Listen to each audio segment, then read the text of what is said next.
Good morning, Inspiration. Just such a great honor and joy to be with you again after quite a while. And Shelley and I greet you this morning from Port Elizabeth. It's very icy cold here as we speak to you, which may be a real contrast to what you're going through as I understand it. But nonetheless, our hearts are warm by the thought that we can be with you and share with you on this Sunday morning. I'm speaking to you today against the background of some really significant shifts that have taken place both in South Africa and in the UK in the last 7 or so days. Here, we're coming off the back of some very serious social dysfunctionality. We've had upheaval, we've had looting, we've had very obvious signs of sin against people. And this past week, we've seen the results of what happened in terms of the looting and the violence and the burning and the rioting across certain parts of our country, now showing a good side in so many ways as the community has learned to pick up and to clean, band together, and show and demonstrate something of that real community spirit that we like to think as South Africans we are famous for. You're coming to terms right now with post-lockdown freedoms that you last experienced quite a while ago. And these new freedoms and the ability to move around and to get back to, I guess, what we could try and call something as close to normal as possible has come as a shock to some of you, and maybe just you're adjusting at the moment to what this new lifestyle is all about after such a long time of dysfunctionality. In both cases that I'm referring to, these real shifts that I've spoken about have major implications for the place of the church in society. You have been unable to gather, you have compromised in so many ways and made adjustments to how you gather and even how you understand your role as a church in Inspiration. We've had to come to terms with the fact that all of this stuff that happened and that I just detailed a moment ago, this very real outpouring of sin took place on our watch as a church here in South Africa, as a country that prides itself in some ways of being a majority Christian country. These things send real messages to us as the church about our role and our place in society going forward. I've been deeply challenged by an article that I read this week about how a trusted news source that was really looked to as being such a leader in the USA for many, many decades was in danger of being marginalized and overlooked just 10 years ago because it struggled to adapt to its competitors and the needs of a changing population. It stayed with its tried and trusted format, style, and delivery, and found itself losing advertisers, losing supporters, losing subscribers, while new pretenders just rushed into the gap and cornered the market and almost made these old tried and trusted remedies redundant. I really was very challenged by that because this news publication stuck to what it did best and what it thought was the market that it was able to penetrate, yet that very market had changed so much and its demands were different, and the publication wasn't able to make that change in that gap, and it almost became redundant. I have thought through that with a view to what I've just experienced in my own country, looking at what you're coming into as you've come out of lockdown, and asking myself the question, are we as the church in the same kind of danger as that news publication was? And are we in many ways out of step with what's going on around about us? And do we need to adapt? And what do we need to do to avoid becoming marginalized? I've been rereading a passage of scripture that for many, many years has been such a challenge to me because it is such a clear commentary on society as it was then in Israel and as it is now in my own country, and I guess our current global community with the kind of things that are going on. And Ezekiel chapter 22 summons us to do some soul searching in the midst of all of this turmoil. It's strange to go to an Old Testament passage to look for some remedies or some kind of guidelines as we're asking the question, what are we supposed to be doing to make sure that we don't become redundant and marginalized? And yet I think that there are some very clear guidelines that if we listen to this morning, we will find that God has got some remedies for us. You need to go and read Ezekiel 22. And I warn you, it's not easy reading. It's heavy and it's disturbing because it describes sin at the heart of society, at the heart of the Israelite nation at the time, endemic sin. And Ezekiel is called by God to speak into that. And there are many layers upon layers upon layers in which the sin has become entrenched in the society. But there are three things that I think emerge from this chapter that I want to share with you today as we seek to do this soul searching and position ourselves to be that community of believers that remain relevant in our day. The first question that I think Ezekiel had to confront, and which I want to confront today, is this: is our approach wrong? Is our approach wrong? In the first 3 verses of Ezekiel chapter 22, God confronts Ezekiel with the crux of his worldview, Ezekiel's worldview, that is. And what emerges in those 3 verses is that there is a battle between Ezekiel's preference for his own individual privacy and the very stark realities of the society around about him. In himself, he wants to protect his privacy. In himself, he wants to withdraw. In himself, he wants to just be that individual living out his private life. But God says to him, you can't live in this world with that kind of context. You've got to be aware of what's going on around about you.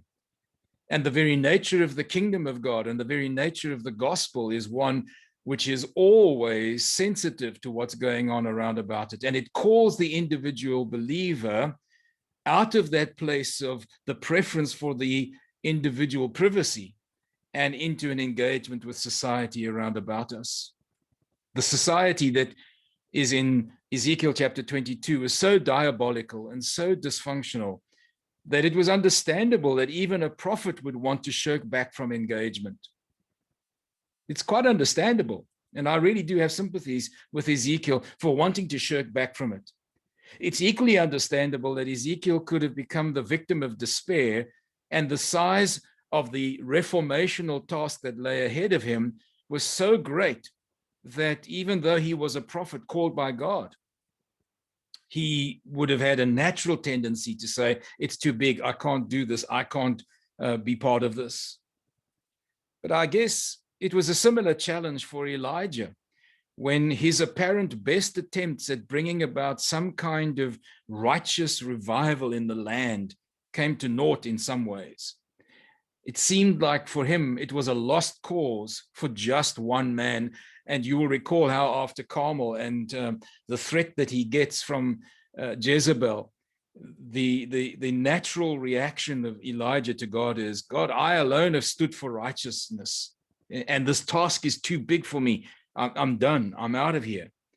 But it's at that point that God reminds Elijah of an equally important principle or reality. God says to him, Elijah, you're not alone in your desire to see the glory of the Lord fill the earth as the waters cover the sea. What Elijah hadn't realized was that there were 7,000 others who were also in the nation, also in the land, who had been faithful to God all the way through.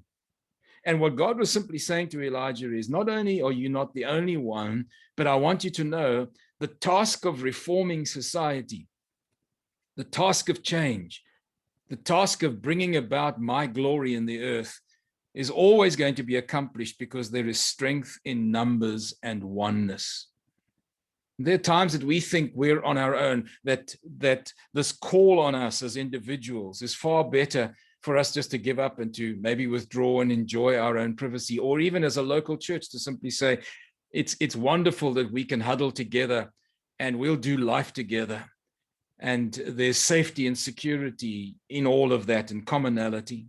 But God simply says, when we think we're at our most extreme point of weakness in terms of being able to accomplish anything for his glory and see his righteousness restored. We need to remember that, like Elijah, there are thousands of others in our nations called by God, faithful to God, believing God for his kingdom to advance. And that reformation of society is going to happen in the strength of numbers, the spread of numbers, and our oneness together. Malcolm Gladwell wrote an article where he compares the real revolutionaries, as he calls them, of those who led the civil rights movement in the United States in the 1960s, and some of what he has witnessed in terms of, I guess, what he would call the Twitter brigade. We've seen it in the Arab Spring and some of the other more modern forms of revolution that have been social media driven. And he, in writing this particular article, draws attention to a number of different examples, one of which I just want to read to you. When he simply says, in terms of one of these examples, he says, "It is true of the men who joined the Mujahideen in Afghanistan, and every revolutionary action that looks spontaneous, like the demonstrations in East Germany that led to the Berlin Wall falling, are at core strong tie phenomena. The opposition movement in East Germany consisted of several hundred groups, each with roughly a dozen members. Each group was in limited contact with the others. At the time, only 13% of East Germans even had a phone. All they knew was that on Monday nights, outside St. Nicholas Church in downtown Leipzig, people gathered to voice their anger at the state. And the primary determinant of who showed up was critical friends.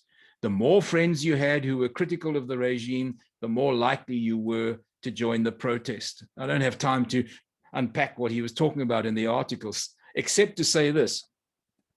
What he saw in some of these grassroots movements that have not relied on social media, the common cause was, I would commit to something sacrificially if I knew that my friend or my friends were as committed to it and were involved in it.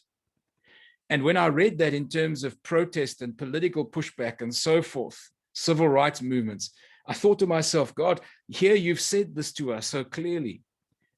As a single individual, maybe I'm not going to see massive reformation take place, but at a sacrificial giving of myself together with other brothers and sisters who gather together around the cross for the glory of Jesus and give themselves sacrificially, as churches band together, as the believers in Jesus band together, as the kingdom community called ones band together across our nations. Maybe that's the approach that we haven't yet appropriated, because we've all been doing our things in our own little ways with our own little brands. And perhaps this critical, significant shift that is taking place right now is God's word to us that we've got to revisit and soul search our approach. The second thing that Ezekiel is confronted with by God in this chapter is, not only is our approach to reformation wrong, but is our attitude wrong? Is our attitude wrong? God says to Ezekiel that the rottenness of Israel's society at the time that Ezekiel is prophesying is compounded by two contrasting realities by the nation's spiritual leaders. This is the frightening thing of this chapter. The spiritual leaders are letting the people down. On the one hand, the prophetic voice on a national basis has been nullified because the prophets have sought reward from the political overlords, and they have looked the other way instead of holding the politicians and the leaders and the community leaders accountable. So at a national level, a prophetic voice has been nullified because it has sought the favors of the politicians and those in authority and has enjoyed that position and has traded a critical prophetic accountability voice to those who are leading the people. So all sorts of things can happen at a national level because there's no accountability. But it's not just the prophetic voice at the national level. It's also the priests who operate at a local level who have confused the population by and large by making no distinction between what is holy and what is common. There's no critical distance. And even those non-believers who have a measure of a conscience are left wondering what is right and what is wrong. Because the priests at local level, at local community level, have compromised, they've confused because they've made holy into something common. They haven't kept the focus, haven't been the strong moral leaders in the local communities, because they're playing their own games and maybe being distracted by the lack of a prophetic voice into the nation. So those non-believers who have a conscience even, not only are they confused by a lack of spiritual leadership in the communities, but they're left to follow the loudest voices or the most convincing lobby groups. And they're not always the wisest of voices to be guiding the people in our nations or in our communities. For me, the modern equivalent of that, or the parallel, would be how the church, in the face of a pluralistic society, has meekly or can meekly surrender our influence by believing, on the one hand, we do not have a voice, we'll never be heard, we'll never be taken seriously, so let's just be quiet. In other words, we have retreated. And I understand that. I understand that. There's lots of competing voices, there's lots of competing faith groups or philosophies. And sometimes they're very loud and very vocal and very public. And in the face of that, we don't always seem to have answers. And so much of our church life is then spent on retreat because we say we don't have a voice any longer. In my own country, much of the church's voice, because in the pre-1994 apartheid days, much of the white church voice, certainly in South Africa, was associated with supporting a very evil system of race-based politics. Much of that guilt remains in the church, and much of the retreat on the part of the church in South Africa has been based on, we don't have a moral voice any longer, so let's just be quiet. But it's not just retreat. The opposite extreme of how the church has operated is one of triumphalism. We have doggedly insisted that because we are the church, because we have the truth, everyone must follow suit when it comes to the laws of the land and coexistence, and we must have a Christian way of life. People must do things the way we do it. And so people are confused because there's this gap. We have confused them by what we do, and we've confused them by what we say. God has called Ezekiel's attention to the fact that there is a brokenness in his nation. He calls Ezekiel's attention to the role that he still has to play in that nation, and that's important. God never sees our role, however much we see it, as either on retreat or triumphalism, never sees our role as being absent from our society or privatized. And God speaks to Ezekiel about the humble attitude and posture that he needs to adopt so that reform and salvation would come. And I'm glossing over the humble posture because we don't have time to unpack that. That's a message all on its own.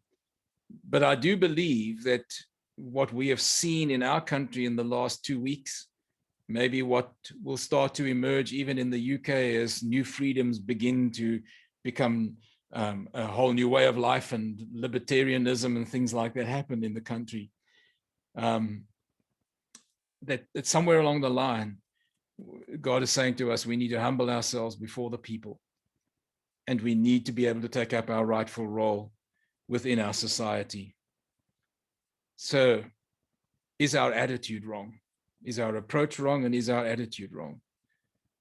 And then the third thing that Ezekiel is confronted with is this question: is our agenda wrong? Is our agenda wrong? Sometimes God's agenda is so simple that it really takes effort on our part to complicate it. In the midst of all of this chaos and dysfunctionality and sinfulness in the nation that are described layer upon layer upon layer in Ezekiel chapter 22, God's solution to the problem that is the catalyst for reformation is so very simple in verse 30. God says, in all of this, all that I did was I looked for one man who would be prepared to stand in the breach or the gap in the wall on behalf of the nation, that my wrath might be turned against it. And the sad thing is, God says, I didn't find anybody, not one person willing to stand on behalf of the nation before me. Not one person. So there were no cute answers. There were no incredible system remedies and so forth. All that God said in the simplicity of his challenge to Ezekiel was, I'm just looking for somebody to stand on behalf of the nation in the gap before me. Standing in the gap, as I understand it, is not so much about defending God's honor as it is about representing man's need before the throne of grace. We get really bent out of shape about trying to defend God's honor. God can defend his own honor. Yes, at times he uses us, but standing in the gap isn't about trying to defend God and push back against the society.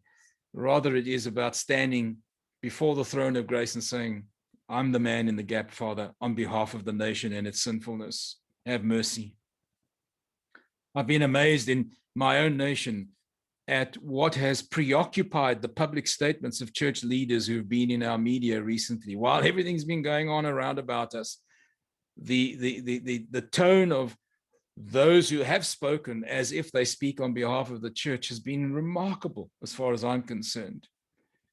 These statements have been reflective of factional agendas in a divided church in South Africa, and so often has got nothing to do with what was going down in terms of the burning of property, the destruction of property, the vandalism, the looting, the end of supply chains for bringing food and necessary things into some of the provinces that were badly affected, let alone addressing some of the systemic issues that gave rise to the desperation of some people in terms of trying to loot and grab and take stuff away.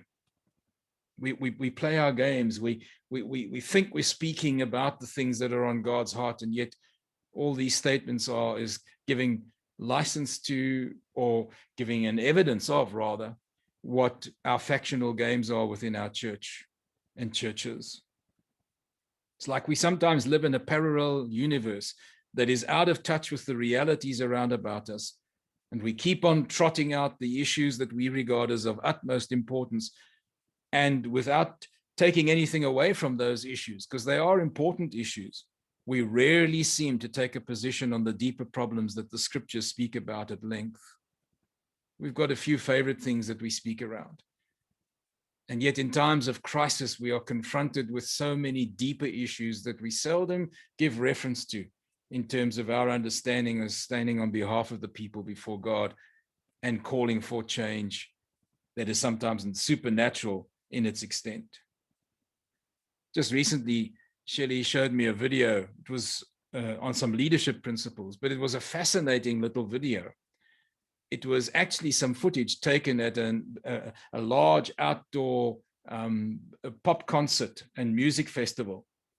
And there was one individual. People were sitting all over grass banks and around. It was thousands of people at this music festival, and the camera focused on one individual. Everybody else was lying down and enjoying the sunshine or sitting up on the banks and listening to the music.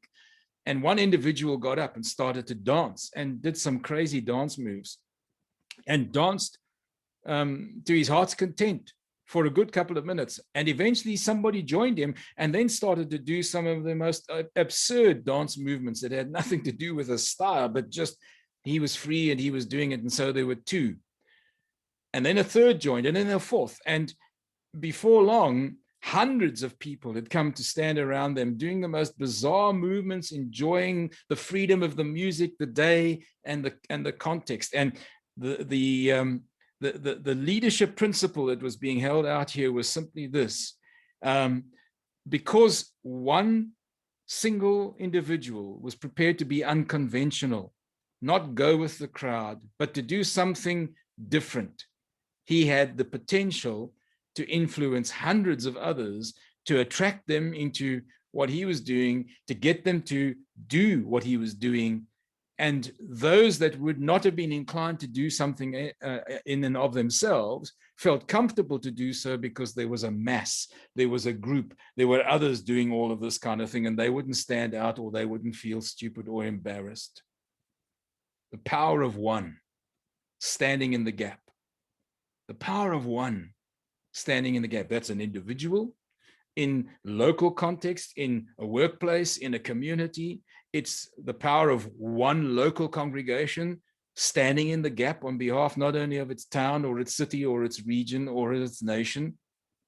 The power of one force of churches and kingdom people across a nation standing together to push back the forces of darkness and simply say, God, we're standing on behalf of our nation. The power of one, just one. Malcolm Gladwell observes, Facebook activism succeeds not by motivating people to make a real sacrifice, but by motivating them to do the things that people do when they are not motivated enough to make a real sacrifice. And he says, so people get on board, they'll contribute, they'll do things, they'll put money into it, they'll put their time into it, and it all looks wonderful on the outside and might even change things drastically. But there's no real sacrifice involved. For those who were the leaders of the civil rights movements or any other countercultural shifts that we can think about today, the key thing that drew them was the fact that they could sacrifice for a cause. They could do something that really meant something down the line. Ezekiel chapter 22 and verse 30 says, God says, I looked for a man, a church, a group of believers, kingdom people across a nation. I looked for a man to sacrifice and stand in the gap. The question is, will we be different to what he found in Ezekiel's time, where he had to say, I found none? Will he be able to say of us as inspiration this morning, God will be that man, that one, that church, that group of believers who will stand in the gap for what we know is going on around about us. We'll stand on behalf of the nation. Will we here in South Africa be a collective of Church of the Nations churches that will say, God, we will stand in the gap on behalf of the nation. Use us. May God use you in the days that lie ahead as more and more of your freedom becomes the norm rather than the exception. And as that brings its own challenges, may you as a congregation be used by God in standing in the gap to become that countercultural catalyst to see the reformation that we desperately desire across the face of the earth become a reality, starting even in the UK, here in South Africa as well. To Mike and the leadership and all of you whom we love in Inspiration, we'd love to be with you in the physical. That's still going to be a while, it seems. But until then, may God continue to bless you richly. Have a wonderful Sunday, a great week, and be those who stand in the gap. God bless you.